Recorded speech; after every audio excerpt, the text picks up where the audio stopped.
Thanks very much for inviting me. I particularly enjoyed the cultural overview I just saw. Being a Dutch person working on community energy in the UK, having worked on community energy in France, Poland and Spain. So fascinating. I was asked by Anna to speak about the future of renewables in the UK. And I remember when I sent this presentation to Anna, the title of the next slide was The Next 20 Minutes. So the only thing that has changed is that Anna has squeezed an extra slide in and changed the text back to 10 minutes. And she also asked me to speak slower than I normally do. So I'm going to try to squeeze this in 10 minutes. First, I'm going to talk very briefly, obviously, about Mongoose Energy. And then I was going to say something about the future of renewables.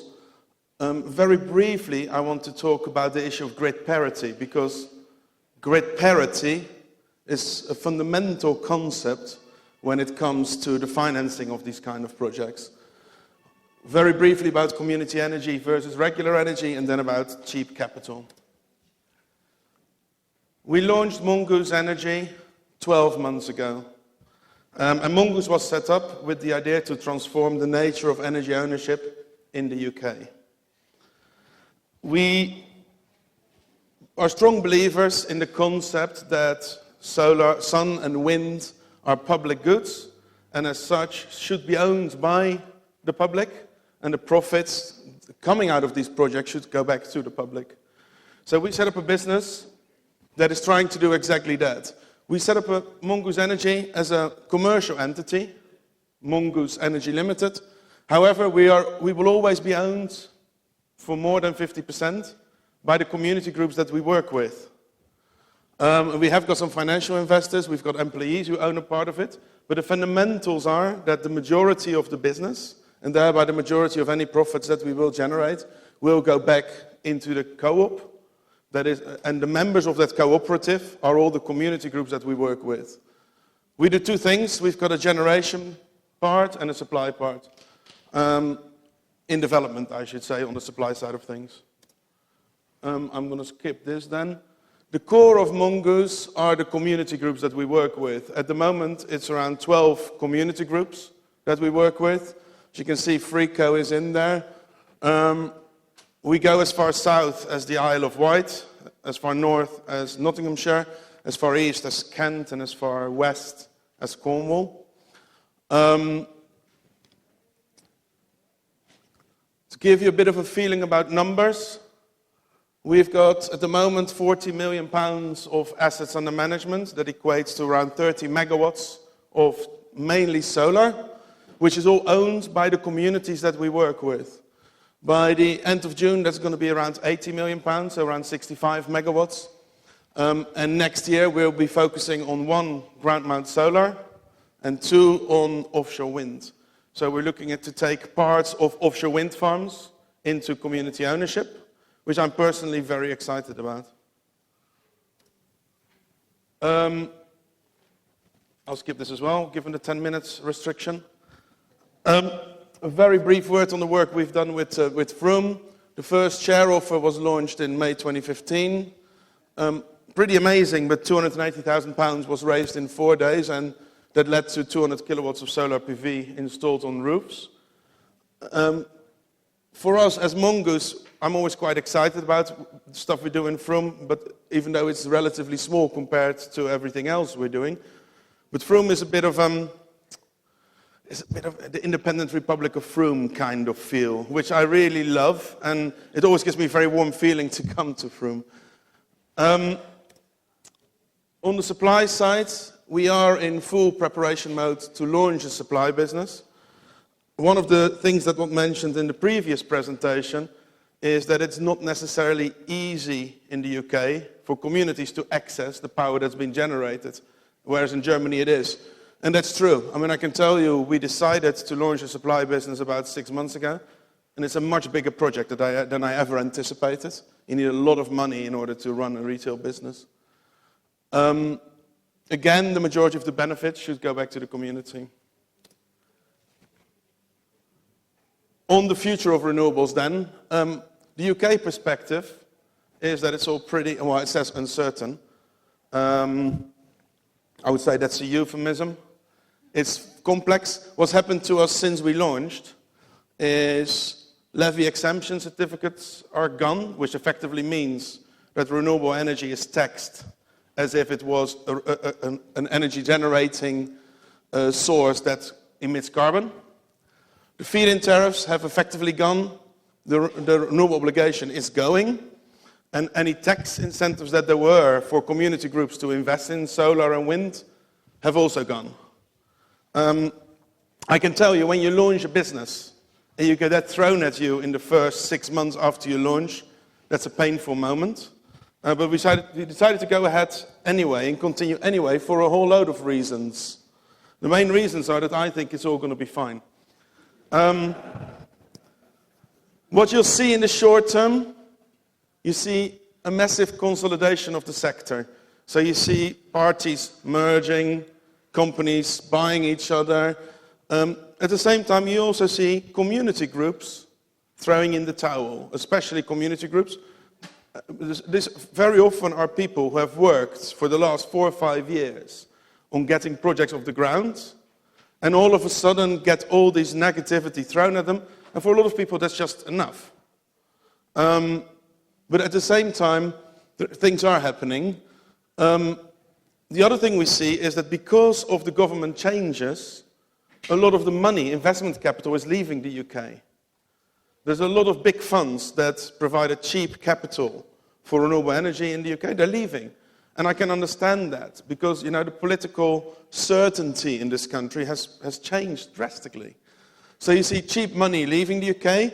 At the same time, you see a lot of foreign project developers and owners, especially foreign, who want to leave the UK as well. So they want to sell all their projects. So you've got a lot of assets coming to the market, and you've got less and less money, which is an interesting situation, but it means that for the next year and a half, there's big opportunities for communities to acquire these projects and take them into community ownership.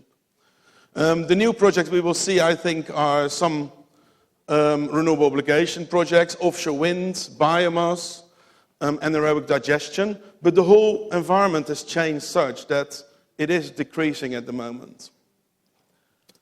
So that means that, in my opinion, it's all about getting to grid parity. That beautiful concept when renewables are actually producing electricity at the same price as non-renewables. And to be honest, it's actually worse, because with removal of levy exemption certificates, effectively what you're saying is that renewables need to produce at a cost where they're competing with subsidized fossil fuels. And that's the fact that it's possible is really exciting. The fact that it's necessary is absolutely ridiculous. So the other thing that is required is that you need to have access to cheap capital.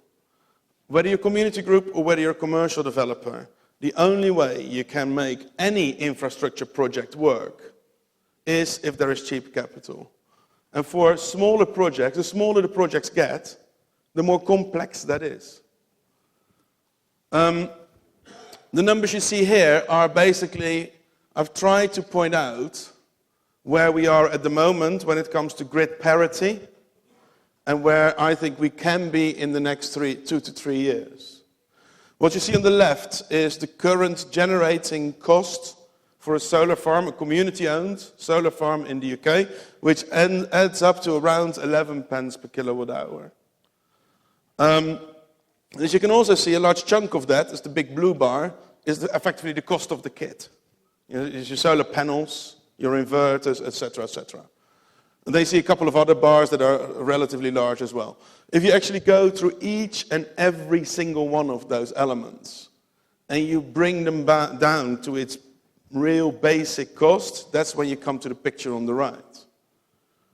So if you look at that, at this moment in time, with some adaptation when it comes to ground rent, when it comes to operation and maintenance costs, etc., you can, in the UK, communities can generate on a ground-mounted solar farm for around 6.5 pence per kilowatt hour. We're in a situation where wholesale prices are ridiculously low, So the combination of low electricity prices plus, the fact that we're not there yet means that it's actually the next years are going to be kind of hard. However, there's a couple of things that can change that. One of the main reasons why the blue bar on the left is so high is because of the minimum import price on panels. The minimum import price on panels is a trade barrier instated by the European Union, basically only supported by one country, which is Germany, is basically to save one company in Germany from going bankrupt. And if you look at it from that point of view, there's a lot of opposition against the minimum import price, and you will see panel prices drop significantly if that minimum import price disappears, which is supposedly happening in the next 12 months. The other thing is, as I said, you need a lower cost of capital than you have at the moment. There's a very important element. If you look at the big 6 energy companies in the UK, they generate and they sell, so they're vertically integrated. It's very difficult to actually see what the cost is of generating electricity because of that vertical integration. But that's also why, as community groups, what you need to do is create a situation where you can generate and sell to the community so that you lose those extra margins in between. And I think that is the key, having cost reduction, having vertical integration, having lower cost of capital. Those are the 3 key elements in order for the community sector to become very, very vibrant. As I put it at the bottom, it would be quite nice for wholesale energy prices to go up a bit as well.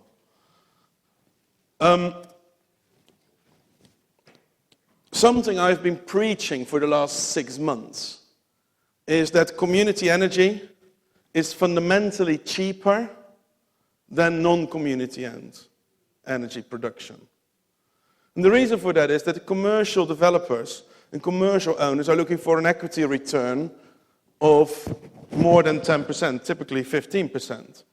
Whereas cost of community equity is capped at 6 or 7%. So everything else being equal, fundamentally community-owned energy should be cheaper than commercially owned energy. And with that in mind, there is no reason fundamentally why not every single generating asset in the UK should be community-owned. And that is another reason, purely if you look at it from a capital structure point of view, that's another reason why community ownership of energy in Germany and the Netherlands and Denmark is so successful. It is the cheapest way for an energy company to get access to renewable energy. And I think that's an extremely fundamental thing. At the moment, that's not the case, and there's a whole lot of reasons for it, because there is transaction costs associated with community energy. It's more complex, but very fundamentally, that is the basis. I've always said, in theory, there's no reason why Hinkley Point C should not be community-owned. Although I'm not sure if you find the community investors. And I know that a lot of my colleagues would really hate being involved in nuclear energy. But I think that is kind of important. So my conclusion is, when it comes to parity, we're almost there. We need cheap energy. We need cheap capital. We need some cost reductions. I've got more, but I think I'm probably getting to that 1 minute sign. In which case, I'm going to leave you with this. Yeah. Thank you very much.